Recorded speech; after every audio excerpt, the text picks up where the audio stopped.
সবজির রাজা কাকে বলে? 1 টমেটো, 2 কুমড়ো, 3 আলু, 4 ঢেঁড়স।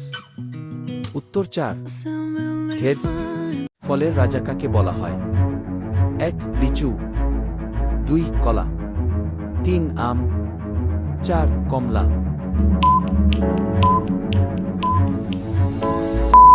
উত্তর 3 আম।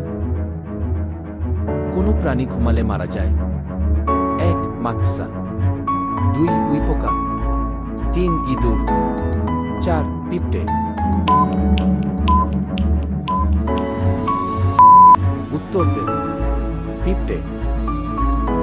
কোন ফুলকে ফুলের রাজা বলা হয়? 1 রজনীগন্ধা, 2 শাপল, 3 গন্ধরাজ, 4 গোলাপ।